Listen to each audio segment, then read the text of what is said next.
Поближе, тяни поближе. Саня, вот так, поближе схвати веревку. Тугандар, ассаламу алейкум. Күнжелеси дагы деле арашан койлорун көрсөтүп берүүнү улантат.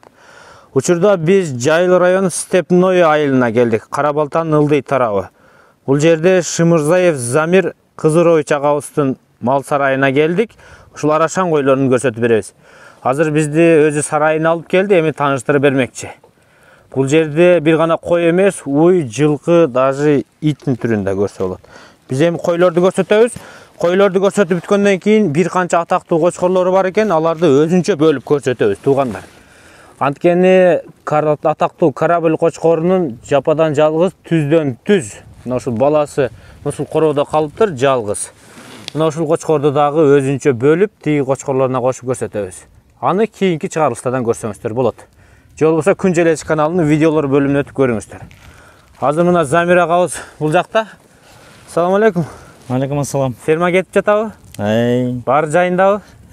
Рахмат, жакшы. Кыйынчылыктарды жеңип алдыңыз? Буйрса. Мына ушул койлор сиздики да, Замир ага, канча эми эне кой бар, туар кой сизде? 350 туар кой бар. Козулар менен кошулуп канча баш? Позулар менен бардыгы 400 баш. 400 баш. Мына ушул кызыл койлор сиздики да? Эми айтыңыз, кайсы жылдан бери ушул айрыкча арашан койлору менен алектенип күчтөнүп келесиз? Биз 2007 жылдан бери баштадык. Именно ушу арашан койлор менен. Башында кандай койлор менен изиктей баштадыңыз эми? Биздин эле кыргыз койлор болчу. Ошолорго кочкорлорду алып келип. Ошолорго жакшы кочкорлорду алып келип кошуп атып, ушундайга жеткирдик да, селекция кылып. Бирок сиздин корооңуздан биз ар кандай өңдө койлорду көрө билдик да. Негизи дээрлик бөлүгүнү кызыл, андан кийин кара. Арасында көк бутактарды байкап атабыз. Бирок менин көз карашым боюнча сиздерге анча көрүнбөшү мүмкүн. Ушул көк түстөгү койлор деле кулактары узун, эталонго туура келгендер экен, Мына ала коозун карап коюңуздар мына. Кулакты көрдүңүздөрбү мына кызыл коозулар?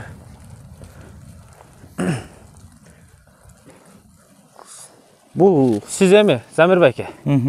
Арашан дегенде көпчүлүк кызыл менен караны ойлойт да. Эми кандай өң болсо деле айырмасы жок, бул болгону кызыл менен кара бренд өң.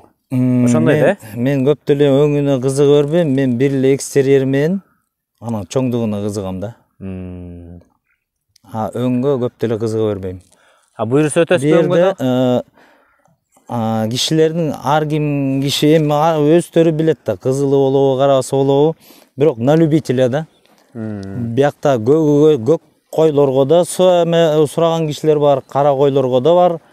Ар кандай өңгө кишинин өзүнүн эмеси бар да. Вкус деп коет. Вкусу. Мына көк койлор да турат. Көрүңүздөрбү чоңдугуну? Могу токтулар турат. Сизде эми кайсы атактуу кочкорлор бар, кайсы кочкорлор линиясындагы койлор бар сизде? Бизде көбүнчө Кораблевский, анан 80 деген кочкордун прямой балдарын кошком, Карабылдын прямой балдарын кошком.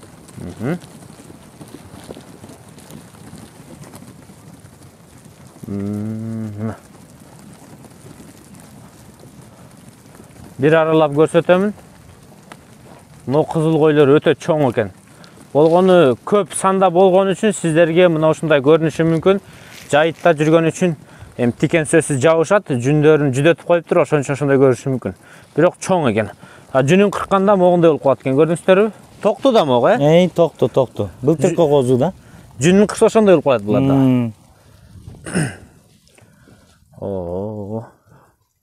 Жылда канча кооз аласыз эми булардан?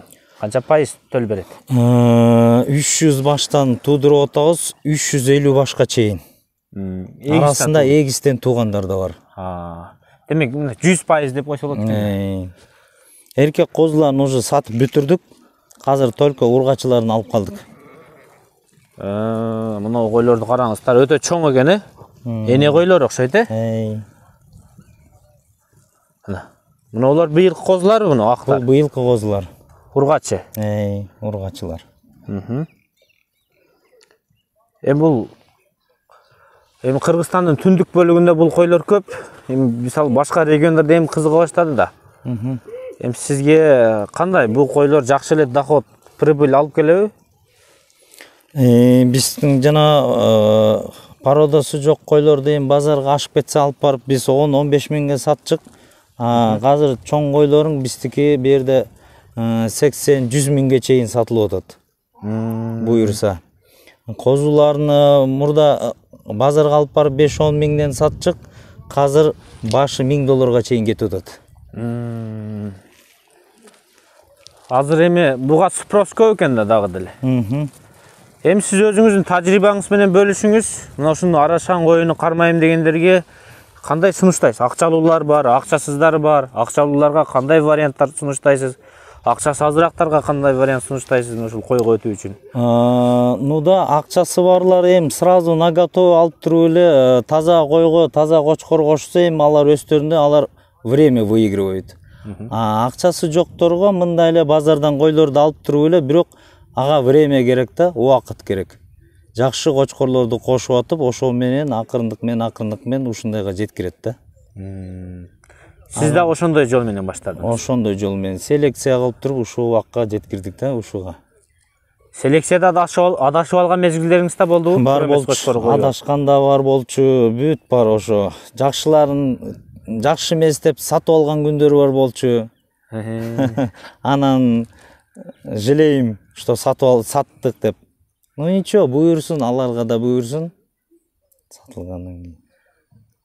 Сиз ошондо кородон сатасыз. Жылда козуларың алып кетейин деп келет. Келет, сурашат. Анан мына ушул койлорго негизи ушундай кызыл койлорго кайсы жылы жетиштиңиз сиз? Ушундай кызыл койлорго бир 4-5 жыл болду. Ага чейин только селекция кылып келдиңиз? Только селекция кылдым. Дагы бир суроо, сиздин ушу короңузда койлорго айрыкча өзгөртүү киргизген кочкор болдубу айрыкча? Кайсы кочкор чоң өзгөртүү киргизе алды? Карабылдын баласы өзгөрттү. Анан 80-нин баласы өзгөрттү. Өзгөчө. Андан башка кочкорлорду кошуп аттык, жакшы кочкорлорду кошуп аттык, канттан алып, токмоктон алып келип аттык. Алар да берип атты жакшы эле, бирок 80 менен карабылдын линиясы жакшы берди да. 80 деле карабылдын линиясы да? Бир кородон чыккан. Бир кородон чыккан, бирок айта албайм, что карабылдын линиясы экенин. Бирок ошо Тимур Байкенин линиясы. Тимур Байкенин линиясы. 80. Андан Рамис Байке сатып алган. Мына кулактары узун, быйылкы козулар. Мына олар токтулар окшойт. Мына олар да токтулар да? Козулар, быйылкы козулар. Быйылкы козулар. Мына могу да козу, мына могу баары козулар. Мына. Жайыт маселеси, буларды кароо стилдери дегендей, сизде ушул койду жазы кышы каяка багасыз? Кышты жайды менен жаябыз буларды, талага, пастбищага чыгарабыз. Жайкысын суу самырга айдап кетип атабыз.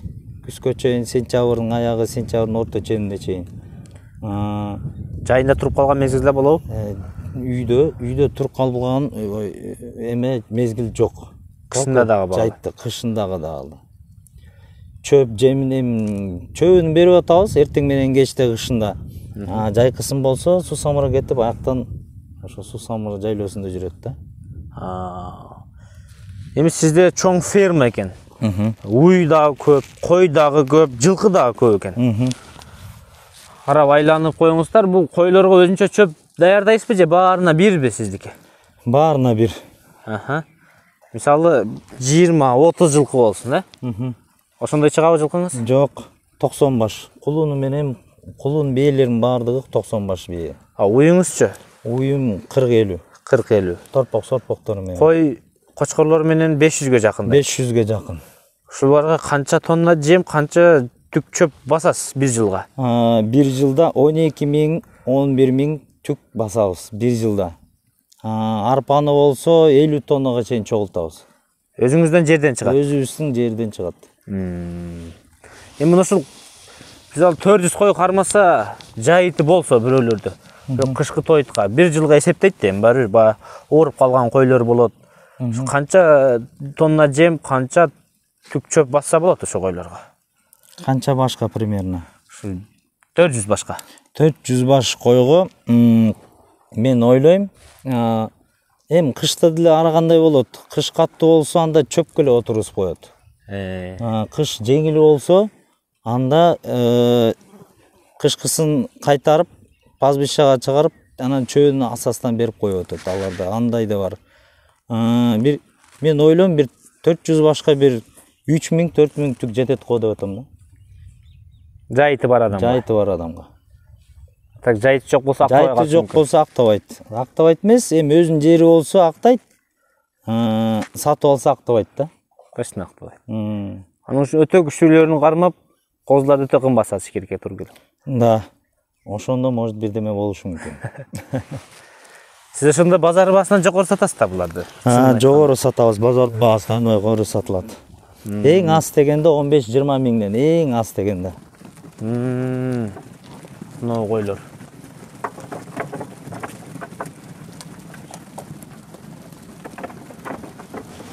Эми буйрса план барбы сиз дагы элдердей болуп, жалаң кызыл кой кармап, кара койду жалаң өзүнчө бөлүп кармап дегенде?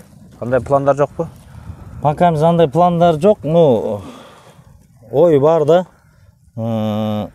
Эми мен билбейм, азыр данный момент бүт баары эле кара кой менен кызыл кой деп ошондойго өтүп атат баары.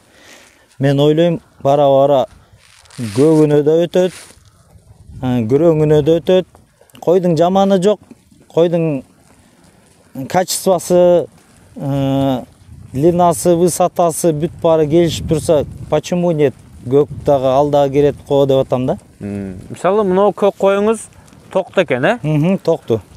Куйрук дагы жакшы, келбети дагы баары жогу жакшы экен. Бир эле өңү. Бир эле өңү. Минусу ошол. Азыркы түшүнүк боюнча. Саткыңыз келбейт анан муну көрүп туруп. Өзүмө жагат. Экстерьер боюнча өзүмө жагат, саткым келбейт. Мына шоколадный кой чоңдугун көрдүңүздөрбү? Мына ушундай. Арасына эчки да кошуп коюпсуз да. Эчки да бар. Туугандар, эми биз кийинки чыгарылыштарга өтө беребиз. Азыр биз кочкорлорду көрсөтүп беребиз. Кийинки чыгарылыштарга өтүп, же таппасаңыздар Күн Желеси каналына кирип, видеолор бөлүмүнө өтүп туруп, кораблдин түздөн түз баласын көрүп коюңуздар туугандар. Кыргызстанда экөө калган дейт. Бирөөсү мына ушул жерде экен. Анда эмесе саламатта калыңыздар, аманчылыкта көрүшкөнчө, ушул Арашан койлору тууралуу биз сиздерге мына ушул Кара Балта шаарынын ылдый тарабындагы Жайыл районуна караштуу Степной айылына келип көрсөтүп бердик. Бул жердеги экинчи кой фермабыз. Анда эмесе аманчылыкта көрүшкөнчө, саламатта калыңыздар.